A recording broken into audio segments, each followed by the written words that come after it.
Bom dia, boa tarde, boa noite. Eu, Pregador Hernandes, vou reagir ao vídeo e convido você também sobre o homem que traiu Jesus. Você sabe quem é? Deixa aqui nos comentários, minha nossa. A gente vai reagir a esse vídeo muito bíblico, né? E ele é muito também histórico. Vai trazer alguns ensinamentos muito da hora. E vamos ver aqui o vídeo. É o canal JJ Maranata. Pronto, galera. Eu não vou ficar aqui comentando muito tal, porque vai ficar chato o vídeo, né? Tá só falando aqui, falando tal. Ou só alguns apenas ouvir aqui o vídeo e ver.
Atravessou séculos como sinônimo de traição. Mas existe um pequeno problema em toda essa história. A explicação bíblica para a sua traição é rasa demais. 30 moedas de prata. Esse é o preço oficial da maior traição registrada na história. Um valor que na época equivalia ao preço de um escravo. E é aqui que a história começa a não fazer sentido. Judas caminhou ao lado de Jesus por 3 anos. Ele viu cegos enxergar. Viu paralíticos se levantarem de repente. Viu multidões serem alimentadas do nada. Ele não ouviu rumores. Ele estava lá.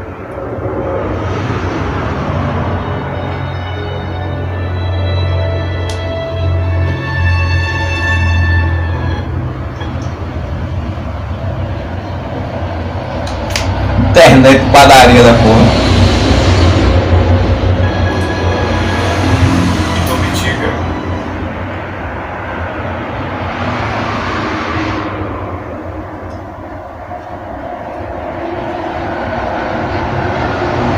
Que tipo de homem traiu o Filho de Deus por algumas moedas? Foi ganância, maldade, influência demoníaca? Ou existe algo muito mais humano e muito mais perturbador por trás disso? Seria toda essa história uma grande mentira? Teria Judas sido apenas uma vítima do próprio plano divino? Porque se a crucificação precisava acontecer para que a redenção fosse cumprida, então alguém precisava trair. E se alguém precisava trair, Judas realmente teve escolha? Ou ele apenas ocupou o papel mais odiado da história à toa?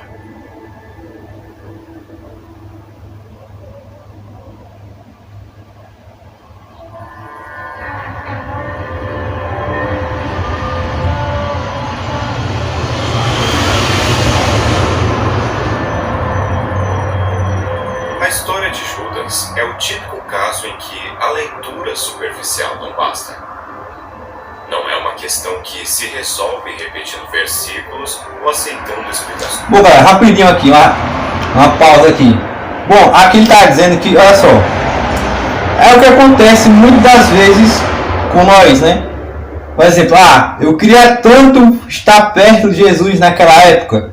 Bom, Judas é a prova de que não basta estar próximo fisicamente, mas espiritualmente estando longe. Ele estava próximo aqui, fisicamente, mas espiritualmente o coração dele estava totalmente afastado de Cristo, né? Ele queria que Cristo fosse do jeito dele.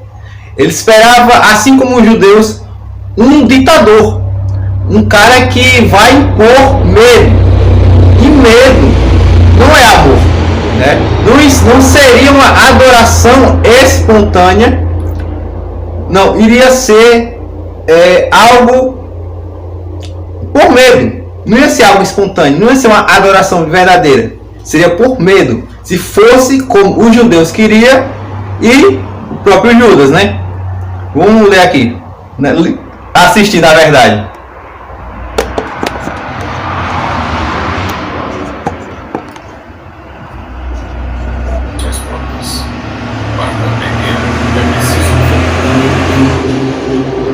É preciso entender o cenário político, a tensão religiosa e o desespero de um povo que havia passado anos em silêncio, esperando por uma resposta dos céus.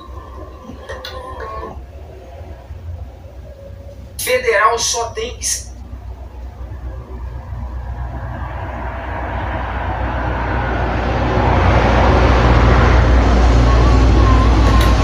Judas Iscariotes provavelmente nasceu em Quiriote, uma cidade da Judéia. Se essa identificação estiver correta, ele era o único entre os 12 que não vinha da Galiléia. Isso não é um detalhe pequeno e muda totalmente a história. A Judéia era o centro político e religioso de Israel, e também a região onde a tensão contra Roma era mais intensa. Isso porque a Judéia era o centro político e religioso de Israel, e também a região onde a tensão contra Roma era mais intensa. Crescer ali significava conviver diariamente com a presença do pecado, ossos pesados e um constante sentimento de humilhação nacional. Era óbvio que ele queria o Messias. Desde muito cedo, como qualquer judeu do primeiro século, Judas teria sido educado nas escrituras hebraicas. Com certeza, ele conhecia as promessas feitas a Davi. Conhecia as profecias sobre o Messias que restauraria Israel. O imaginário coletivo não apontava para um mestre espiritual que pregava a mansidão. Apontava para um rei. Alguém que libertaria o povo da dominação estrangeira. Tenha em mente que 400 anos haviam se passado desde o último profeta reconhecido. 400 anos de puro silêncio. Durante esse período, Israel foi dominada por persas, gregos e, por fim, os romanos. A expectativa messiânica não diminuiu com o tempo. Ela, na verdade, se intensificou.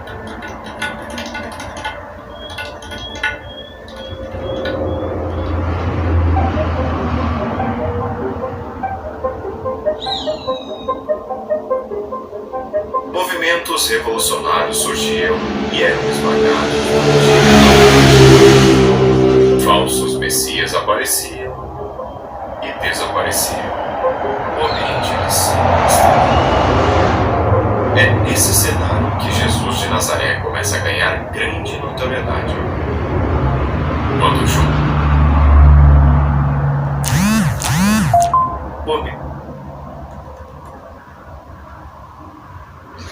Galera, um exemplo. Tá vendo aqui, ó? Na antiguidade também apareceu falsos messias. Também apareceu falsos messias, com certeza.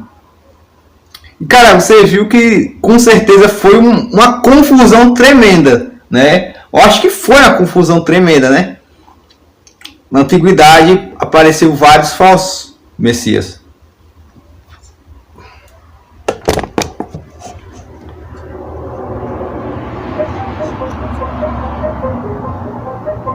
Movimentos revolucionários surgiam e eram esmagados do dia para a noite. Falsos messias apareciam e desapareciam. O Oriente era sempre instável. É nesse cenário que Jesus de Nazaré começa a ganhar grande notoriedade. Quando Judas o encontra, não sabemos exatamente como ou quando, Jesus já atraía multidões para si. Relatos de cura se espalhavam rapidamente. Até mesmo a natureza parecia obedecer às suas palavras. Para um povo que aguardava intervenção divina havia séculos, aquilo não era apenas impressionante, era um grande sinal. Judas escolheu o círculo mais próximo, os 12 apóstolos. Durante aproximadamente 3 anos, ele acompanha Jesus de vila em vila, presenciando ensinamentos, conflitos com líderes religiosos e demonstrações públicas de poder. Ele não lembra do Santo Ele está cansado. Em determinado momento, Judas passa a administrar a bolsa comum do grupo. Ele se torna responsável pelos recursos que sustentavam o ministério itinerante. O Evangelho de João afirma que ele desviava parte do dinheiro, mas essa informação aparece no texto escrito décadas depois dos acontecimentos. Já dentro de uma tradição que o enxerga como traidor, historicamente o que se pode afirmar com segurança é que ele ocupava uma posição de confiança. Aí galera, um exemplo. Muitas pessoas pensam, mas como Jesus sabia que ele é o traidor? Se ele desceu do céu, né? E perdeu alguns atributos de Deus. Mas irmãos, Jesus ele foi batizado com água e com o Espírito Santo. Então o Espírito Santo ia guiando, capacitando, convencendo e guiando Jesus. Jesus sabia que ele é o traidor. O Judas é o traidor.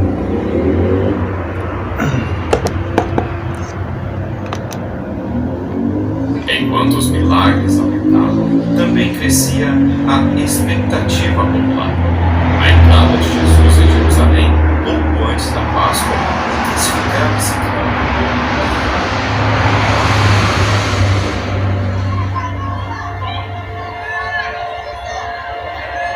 A cidade estava cheia, a Páscoa celebrava a libertação nacional. O simbolismo era simplesmente explosivo. Se existia um momento ideal para o Messias se revelar politicamente,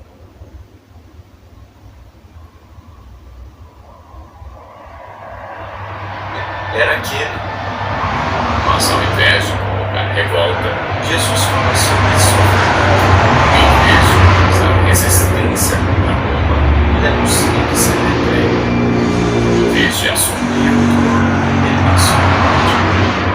É nesse ponto que a figura de Judas começa a se tornar historicamente trágica. Se ele, como muitos outros, esperava um libertador político, então as palavras de Jesus não soavam como uma estratégia, soavam como um fracasso. Aquele que gosta do que atire a primeira pedra. Para entender os motivos de sua traição, é necessário entender que, para um judeu do primeiro século, desejar a vinda de Messias não era uma opção. Era praticamente uma consequência inevitável da própria identidade. Neste contexto, era quase óbvio que um homem como Judas esperasse um Messias salvador, não um símbolo, não um filósofo, mas um líder capaz de agir como uma coisa invisível e concreta que dominava a terra. Jesus, porém, não se encaixava perfeitamente nessa expectativa. Abençoe e os amaldiçoe. E façam bem àqueles que os odeiam. Reze por aqueles que os perseguem.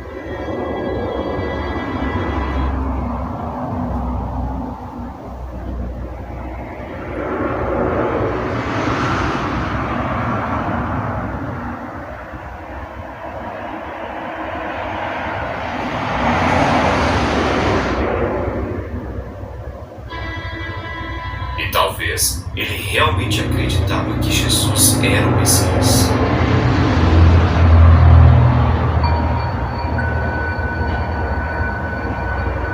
Nesse meio tempo, os principais sacerdotes e anciãos começaram a buscar uma forma de escrever. O texto bíblico é claro ao afirmar que eles temiam a multidão. Uma prisão pública poderia gerar tumulto e até mesmo uma revolta. E é nesse ponto que Judas sempre ativa de uma forma decisiva. Segundo os evangelhos, ele procura os líderes religiosos e oferece uma solução: entregar Jesus longe da multidão, não em praça pública e não durante o dia, mas em um momento isolado. Isso era estrategicamente crucial, pois a traição de Judas não consistia em revelar quem Jesus era, mas em indicar o local e o momento exato em que poderia ser preso sem resistência popular. É por isso que tudo isso ocorre durante a noite. Na noite da última ceia, Jesus celebra a Páscoa com seus discípulos e durante a refeição ele anuncia que um deles o trairia. Após a ceia, Jesus segue para o jardim do Getsemane, um local conhecido fora das muralhas da cidade. Era um lugar onde ele costumava se reunir com os discípulos, e Judas sabia disso. Durante a noite, Judas chega acompanhado por guardas do templo e servos dos líderes religiosos. Não eram, a princípio, soldados romanos, mas uma força ligada à autoridade judaica. Somente depois o caso é encaminhado a Pilatos, pois apenas Roma tinha autoridade para aplicar a pena capital.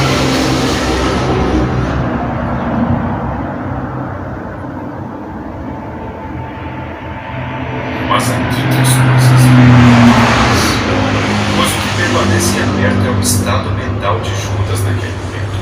Mateus relata que, ao ver que Jesus foi condenado, ele sente remorso, devolve as moedas e declara ter traído o sangue inocente. Caramba! E olhando aqui, o pessoal escolheu Barrabás ao invés de Jesus, o povo, velho. Então, cara, não se importa em querer se agradar aos outros, não se importa com a opinião de ninguém, velho. Siga Jesus. Escolheram Barrabás ao invés de Jesus, cara. O apóstolo sugere que o desfecho. Olhando aqui no vídeo e na palavra, Judas e Pedro, eles são um contraste fascinante. Enquanto Judas, ele se entregou ao desespero, Pedro, ele se entregou a Jesus. Como? Ele negou Jesus 3 vezes, sim, mas ele se arrependeu. Ele se arrependeu porque não havia mais nenhuma saída. Ele se arrependeu. Ou ele morria, se matava, né, ia de Vasco, ou ele se arrependia. Então, ele pensou, cara, o não eu já tenho. O que eu tenho a perder se eu me arrepender? O que eu tenho a perder mais? Então ele se arrependeu. Mas Judas, ele deixou-se o desespero tomar conta do coração dele. Então, por que isso acontece? Porque Judas, ele não tinha raiz espiritual. E Pedro, ele estava começando, né, a semente, né, que a vida espiritual, a semente estava germinando, estava começando a ter raiz. Isso fez com que ele tivesse um pouco mais, digamos, de maturidade espiritual. Admitir que errou e se arrepender. Isso é maturidade espiritual. Maturidade espiritual, você não começa sendo uma pessoa perfeita, e sim se arrependendo dos seus pecados. Então, muitas das vezes a gente se sente culpado e se afasta da igreja por causa do medo de julgamento das pessoas. Ah, meu Deus do céu, olha, eu acabei naquele vício novamente. E fui para a igreja, acabei tomando uma cerveja, um cachaça. Cara, eu prego, eu canto. E agora? E se eu voltar, vamos me julgar? Sei lá o que? Não, meus irmãos. Você deve entregar a sua vida a Jesus. Entregar e confiar. Como diz em Salmo 37, verso 5. Entrega, confia os seus caminhos ao Senhor. Então a gente deve, sim, buscar entregar e confiar nossos problemas, entregar nosso orgulho, entregar nossa depressão, entregar nossa ansiedade a Jesus e não aos outros. Então é muito bíblico e muito espiritual a gente refletir sobre isso. Vamos continuar assistindo o vídeo.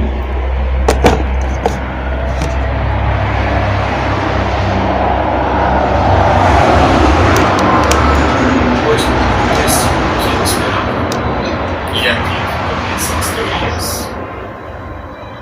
Ao longo dos séculos, diferentes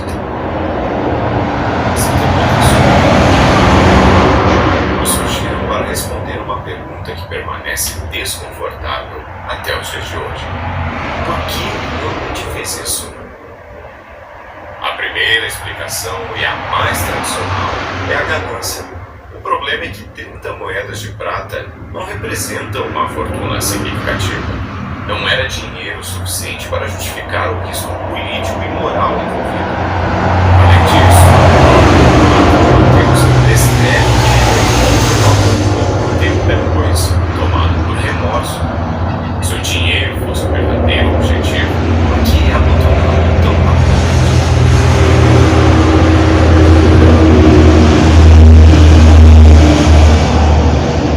A segunda teoria é espiritual. Satanás teria entrado nele, como afirma Lucas e João.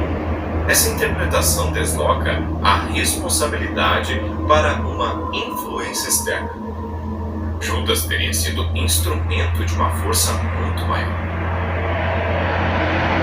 Teologicamente, isso reforça o drama cósmico da narrativa. Cara, e é algo muito triste, né, velho? Eu tava assistindo The Chosen. Eu acho que você assistiu também, né? Você tá acompanhando o vídeo aqui.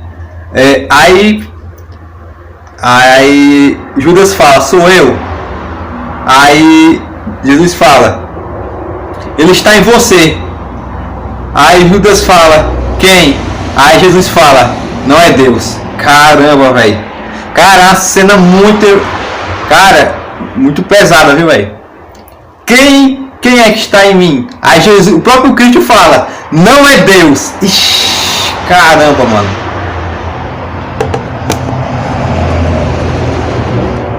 Historicamente, porém, a frase pode também refletir a forma antiga de descrever uma decisão considerada moralmente extrema. No mundo antigo, ações vistas como perversas eram frequentemente atribuídas à influência espiritual. A terceira hipótese, a qual eu acredito ser a verdadeira, é a teoria política. Judas pode ter se desiludido.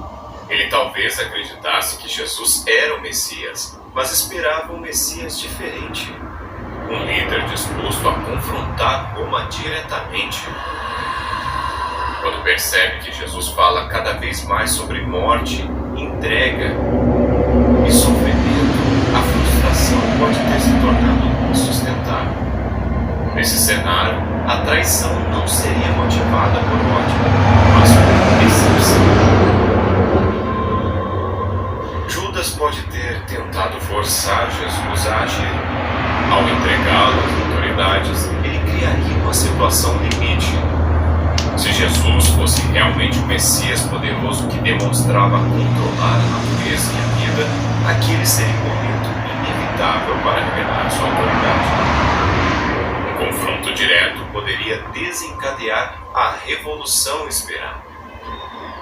Mas a reação de Jesus não foi resistência, foi rendição.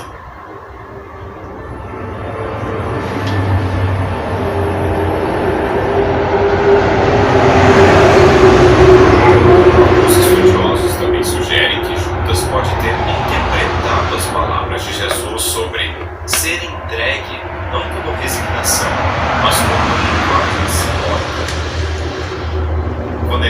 na ceia que um dos discípulos o trairia, ele se sente neste papel de entregado. Talvez acreditasse que, ao colocá-lo em uma situação de ameaça real, Jesus finalmente seria obrigado a agir. Se ele é o Messias, não pode ser derrotado. Se for preso, terá que reagir. E ao reagir, provará diante de todos quem realmente é. Judas nasceu em um cenário totalmente oprimido pelo Império Romano. Era óbvio que ele teria vingança. Enquanto Jesus pregava totalmente o oposto de vingança. Se Judas esperava uma demonstração de poder, aquele silêncio pode ter sido devastador. E o remorso descrito em Mateus ganha outro peso sobre essa hipótese. Ele não se arrepende imediatamente após receber o dinheiro. Ele se arrepende ao ver que Jesus foi condenado. Isso sugere que o resultado final é o esperado.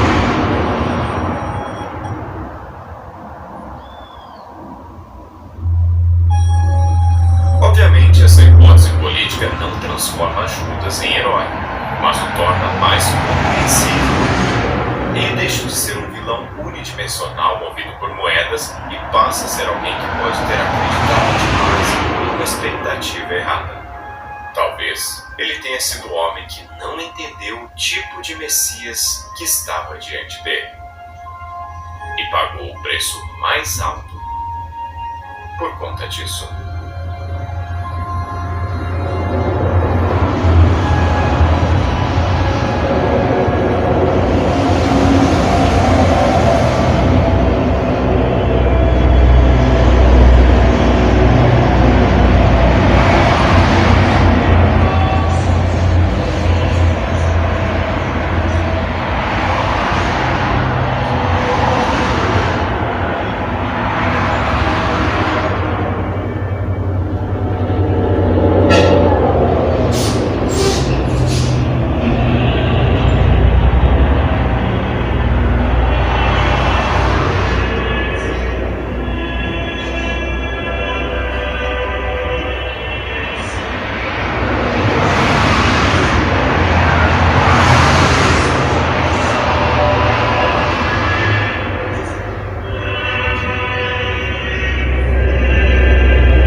Cara, e foi interessante o vídeo, gostei bastante, né?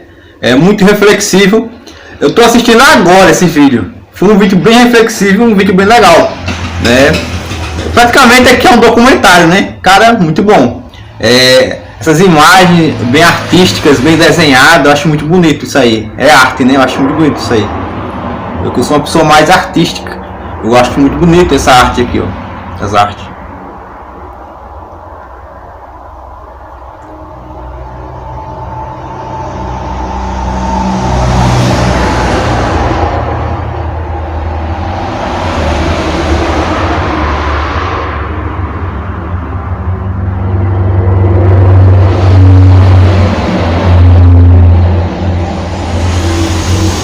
Bom, e é isso. Então o vídeo foi esse. Espero que tenham gostado. E Maranata, meus irmãos.